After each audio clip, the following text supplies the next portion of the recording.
my sink tub slash bathtub, or through the toilet or something like that. So that's how it goes in and comes out. But yeah, let's go around back.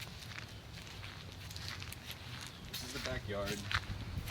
Oh, did we get a shot of the goats? So it's I important. was wondering if we should do that. It's important to have good neighbors. So Yeah. I wasn't sure if I these should. goats make great neighbors. They're very friendly goats. Right. Also, The people who live here also. the neighbors are actually friendly people right, as well. Exactly. Okay, so carrying on. Oh, here's my tiny house. So what I wanted my tiny house to be was super lightweight because I have a really small trailer. If you can see it, I don't know. I cheated by putting stuff outside of my house in plastic bins. That's cheating, I think. But again, a real tiny house. In that it's real tiny. But I wanted it to be super cheap, super lightweight. And I did a tar paper and shingle roof. Or actually, Laurie and some friends helped me. Laurie, your cinematographer here behind the camera. And let's see. It was really, really freaking heavy. So I went with plywood under heavy-duty white polytarp, and it looks pretty good. I got the idea from the people who do caravans, kind of like a covered wagon kind of thing, but instead of being stretched, it's kind of stretched over plywood, and it's got insulation in the roof. We'll talk about that on the inside, the insulation situation. Here we have the trailer hitch and the ladder that I use for construction, and it also kind of doubles as a ladder up to the window. You can come out that window from the loft on the inside, and so it's just kind of like a secondary escape. Turns out I've got like, I don't know, 3 ways of getting in and out, although I've only ever used one way. That one probably needs to be exercised a little bit, tested and stuff. There's my air conditioner. Keeps things nice and cool. Been working well so far. So far, so good. All right, let's go inside, yeah? This is a really nice paint job. Oh, yes, yes. We can thank Laurie in large part for that paint job there. All right, we have kind of some stairs here with a little bit of a mat. The stairs were donated. They came off a stage, so, they've taken many people up to greatness as they now take us. And come on inside. So people will be wondering about the square footage. It's about the size of my king-size mattress that I had to sell before moving in here. It's about 7 1/3 by 7 2/3, so a little more than 50 square feet, I think, if my math is correct. On the downstairs, of course, there's an upstairs as well. All right, where to begin? Well, we can start with the door, I guess. Yeah, I'm Let's not close sure the how to door. get this whole thing in a shot of any sort. Yeah, you maybe just stand as far back on the wall as you can. Yeah. But, I'm keeping it, again, this is a pretty small house compared to, like, most tiny houses. Super inexpensive. I've got the receipts and going through them. It's looking like it's somewhere between $1,500 and $2,000 for everything. And I didn't reclaim as much stuff as you could if you, had time to do it. But I did the whole thing in less than a month, so really short time frame, moving out of my old house and into a new place for the semester. So how long have you been in here? Ooh, what is it now? October, so going on 3 months now. I moved in around the transition to August, so August, September, moving into 3 months. Here we have stuff that's just kind of hanging on what hangs the shower curtain. This is my sink. You might have seen these things on the internet in various places. It holds a tiny propane tank. Over here, you screw it in, and that's where you get your hot water from. It comes out of the sink. There's an attachment for taking showers and stuff, that kind of thing. It goes in there. It's kind of designed for outdoor use because as it burns the propane. First off, propane can collect, so you have to be careful. You can smell the propane, though. I don't know if it's denatured or naturally smells that way. But you keep from exploding by ventilating. That's my strategy. Also ventilating to get that carbon monoxide out when it's burning. I don't really use that much, so it doesn't burn a whole lot, but I do have a carbon monoxide detector that we'll get to, just to make sure I'm not gonna carbon monoxide myself to sleep forever. Yeah, so this is the sink. This is where we wash dishes and whatnot. wash your hands, that kind of thing. Or you can set it down there and stand in it for taking a shower. And again, the shower curtain kind of goes around here. And this is the shampoo and stuff. And it all works on this 5-gallon jug here, which I fill in the hose outside. And so you can usually take a shower in 5 gallons or wash dishes with 5 gallons. Mostly the rinsing is what takes all the water when you're doing dishes. But there's that. Here's my window. At some point I'd like to figure out a screen system. But ooh, man, it feels so good outside today. But here, there's that window, which is good when you want to like get some fresh air in here. That kind of thing. Got some cross cylinders there in the window box. Alright, so let's see here. Moving right along, we have the refrigerator. It's kind of a tradition to have a beer along with a tiny house tour. So, Laurie, can I interest you in one? Definitely. Alright, I'm actually going to go cider myself. But here, I think that's a great tradition. I think it's a fine tradition as well. Alright. Ooh, the exotic yingling. Traditions are important. They help hold our society together. Alright, so let's see. We got some stuff ready to go in the compost bin. Some muffins we didn't get to, unfortunately. Went bad a little sooner than we were expecting. Some implements. This is one of my main sources from electricity. All the electricity in this house comes through a 100-foot heavy gauge extension cable. And it comes up through the floor down here. We'll get the chair out of the way. Right here. And it runs through a gauge. Oh god, that was my carbon monoxide detector. It temporarily became unplugged. And it will let you know if that happens. But there is a gauge here that will tell us, what's today? The 4th? I've used less than $2 of electricity. So that's nice. I mean, that doesn't count the resistance going through the electricity, the power cable that comes out here, but with the air conditioner, all the cooking implements, less than $2 so far, so that's good. Let's see here. Yeah. So again, we've got all the refrigerator, the microwave, the lamp, the secondary monitor, the laptop. That's all coming off there. Let's talk about other cooking elements. I got a stove that I can bring down and set either on the microwave or on the desk.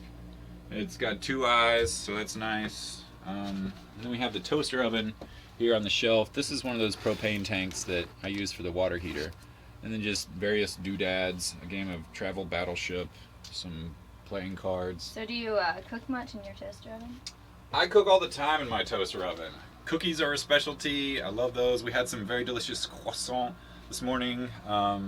So yeah, what did we cook in there last night? A lasagna, right. It was delicious. It was so good. There are, as you're looking at like the fact that we have one power cable that, essentially does all the electricity, there are limits on how much you can cook at one time, like pretty much one appliance at a time. And that includes the air conditioner. I usually cut off the air conditioner if I'm cutting something or cooking something. But yeah, okay, where were we here? Here we have the closet. Welcome to my closet. We're drying a towel here. We've got recycling here. If we run out of beer, there's more PBR back there. Also, a backpacker guitar is back there. It's in its case there. Yeah, that aligns pretty well with the tiny house philosophy, I think. I think so. You gotta have a tiny guitar for a tiny house. Yep. Oh, okay. So everyone's always like, "So where do you poop, Daniel?" And you can poop in a lot of different places, not wherever you like, I guess. But if you're gonna poop here, there are a couple things you need. You need a toilet. Usually, you get other people to leave the room if you're gonna be pooping down here. Or whatever. Go to the loft, maybe even go outside, depending on, whatever. Got toilet paper ready to go. What else do we need? You know what? We'll just go ahead and get rid of this compost in the traditional way. Set that back there. We've got sawdust that comes out of here, so whatever you do in there, cover it with sawdust. We'll do a little demonstration of that. Oh, composting. Yeah, a little bit of that. And they're right. If you do it right, it doesn't smell. So this is not something I have to worry about. I started out storing the toilet outside underneath my trap door, which I'll show you. But nowadays, I kind of just leave it inside. I might make it like a nice little box or something. But, you know, it's not. I was worried about it being a big, you know, hazard and really funky smelling and stuff. But it's turned out really well. It's just easier to keep it inside, so I'll probably do that. I'm just going to take a couple bowlfuls of the sawdust. So I get this from a local lumber mill, which we do have here in Tallahassee. And there's actually a lot of lumber down here. Cover that up, and that goes there. And then here, I'll show you the trapdoor. The trapdoor is also where I keep my propane. I store my propane outside whenever I'm not taking a shower.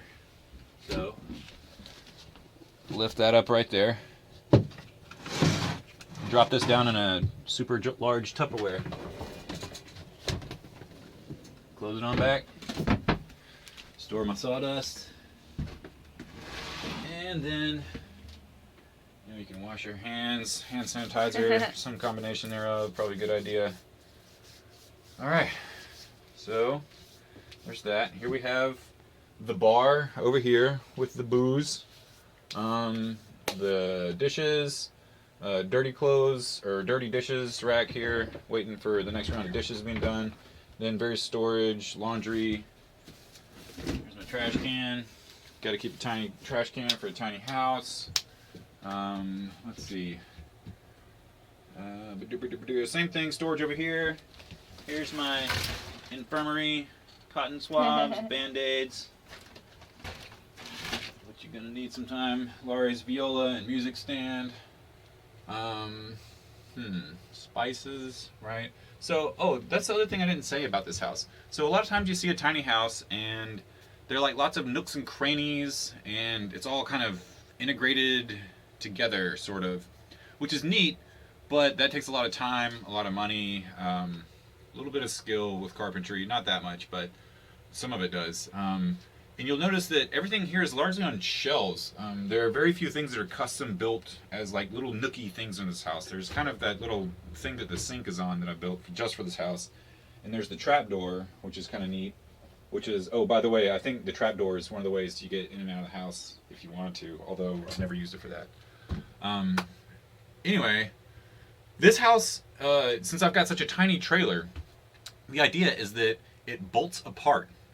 And I didn't mention this earlier. It bolts, important. Right, it bolts apart and it goes in 2 loads. That's my plan. You could probably get this house down the road, but it's just not a heavy-duty trailer, which you need if you're going to be doing that stuff. And the construction's not heavy-duty. It's fairly lightweight construction. It's a small thing and it's pretty sturdy, but it's not super duper, I don't know, heavy. The idea is that I use shelves and hangy things instead of building everything integrated into the walls. The walls come down. You just unbolt the walls. The roof, I tried the bolting concept. I talked about that earlier with the trying to make the roof with tar and everything, tar paper and shingles, but it's just too heavy. So the roof takes a little bit of building. But right, we're on tour. Okay, so maybe it's time to go upstairs. Alright, here's the ladder. This ladder was an interesting experiment. It started out just as like us having some wood lying around, and Laurie, who was there for much of the construction, just started building it, and it's actually worked out pretty well. So if I was going to do it again, I would maybe, I think we've found that if we kind of cut off the sides so that you kind of like follow the pattern of whatever your feet are, kind of, but if you want to stand on one level, it would be good to have them going both ways. So that's just if you're building a tiny house or something in the future. All right.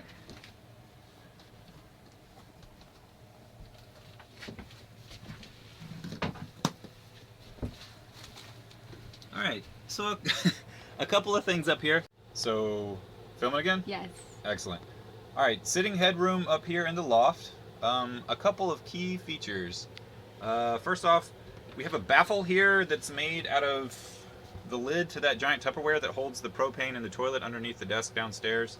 And I'm not sure, there's probably a better solution to this, but it helps direct the air conditioner downstairs.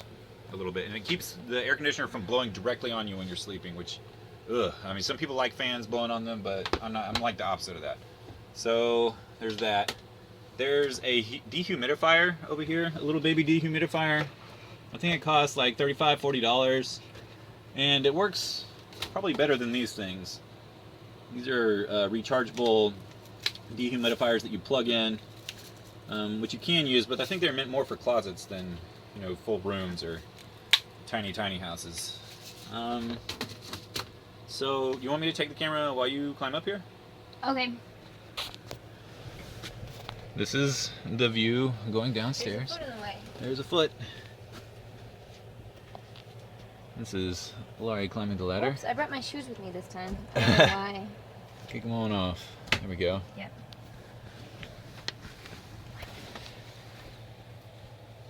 All right. So here, you want to take the camera back? Maybe. Okay. So here we are. This is technically, theoretically, this is a full-size bed. The mattress is a full-size mattress, but it goes kind of underneath this insulation here on this side. You can see the insulation on both sides. It goes all the way down on this side, but by whatever quirks of me building this thing, it doesn't go all the way down over here, which allows me to kind of fit the full-size bed in there, but really I'm gonna have to, I don't know, it can be a little cramped on this side with, you know, lots of people up here, but for one person it's more than enough. So anyway, that's the size of the bed, if you're interested in that kind of thing. Here's my window that I keep covered kind of for insulation purposes. My window on one side is just like a little porthole kind of thingy. That's kind of my landlord's house slash her little picnic area out there. And there's an opening window on that side. And Laurie, would you like to actuate that window?